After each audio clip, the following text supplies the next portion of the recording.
राष्ट्रीय प्राकृतिक खेती मिशन को केंद्र सरकार ने 25 नवंबर 2024 को मंजूरी दी, जिसका उद्देश्य कृषि क्षेत्र को वैज्ञानिक दृष्टिकोण, स्थिरता, जलवायु लचीलापन और सुरक्षित खाद्य उत्पादन के साथ एक नई दिशा देना है।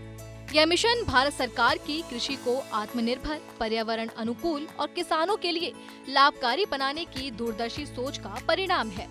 15वें वित्त आयोग 2025-26 तक लागू ये एक स्वतंत्र केंद्र प्रायोजित योजना है, जिसका कुल परिव्यय 2,481 करोड़ रुपए रखा गया है, जिसमें केंद्र का योगदान 1,584 करोड़ और राज्यों का हिस्सा 897 करोड़ रुपए है। यह मिशन पहले की भारतीय प्राकृतिक कृषि पद्धति का पुनर्गठित और सशक्त रूप है, जिसे 2020-21 से 2022-23 तक परंपरागत कृषि विकास योजना के अंतर्गत लागू किया गया था।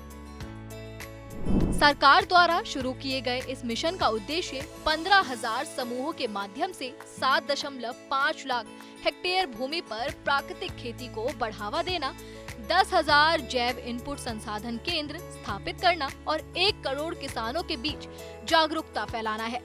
इसके तहत किसानों को प्राकृतिक उत्पादों के लिए सरल प्रमाणन प्रणाली और एक समर्पित राष्ट्रीय ब्रांड की सहायता प्रदान की जाएगी, जिससे उन्हें बाजार तक सीधी पहुंच और उचित मूल्य मिल सके। केंद्र सरकार के इस पहल का मुख्य उद्देश्य किसानों की इनपुट लागत में कमी लाना, मृदा स्वास्थ्य में सुधार करना, पारिस्थितिक तंत्र को बहाल करना और खेती को जलवायु अनुकूल बनाना है।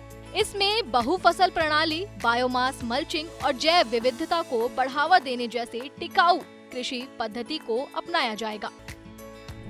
सरकार इस बात को भली भांति समझती है कि प्राकृतिक खेती एक ज्ञान आधारित पद्धति है, इसलिए मिशन ने ऑन फॉर्म ज्ञान आधारित विस्तार रणनीति को अपनाया है और विकेंद्रित क्रॉस लर्निंग सिस्टम को प्रोत्साहित किया है, जिससे आधुनिक विज्ञान और पारंपरिक कृषि ज्ञान का संगम हो सके। आंध्र प्रदेश, गुजरात, हिमाचल प्रदेश, उत्तर प्रदेश, कर्नाटक और केरल जैसे कई राज्य पहले से ही इस दिशा में सफल मॉडल लागू कर चुके हैं, जो इस मिशन की व्यापकता और प्रभावशीलता को दर्शाते हैं।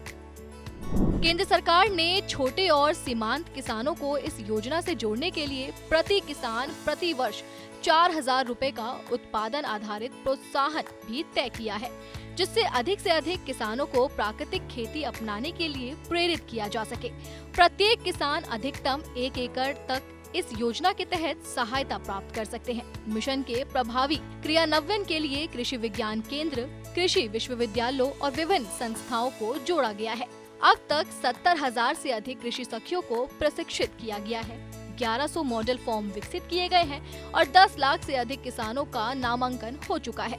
साथ ही 7,934 बीआरसी की पहचान कर ली गई है, जिनमें से 2,045 पहले से ही स्थापित हो चुके हैं।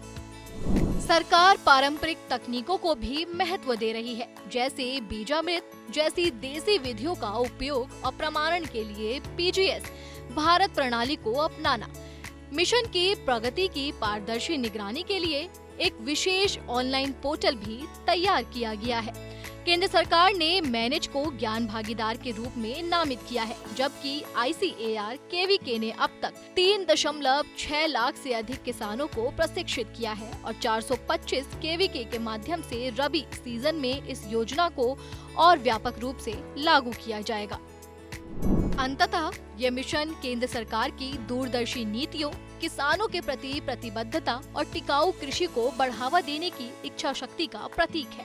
ये पहल न केवल किसानों की आय और जीवन स्तर में सुधार लाएगी, बल्कि भारतीय कृषि को जलवायु परिवर्तन के खतरों से निपटने में भी सक्षम बनाएगी।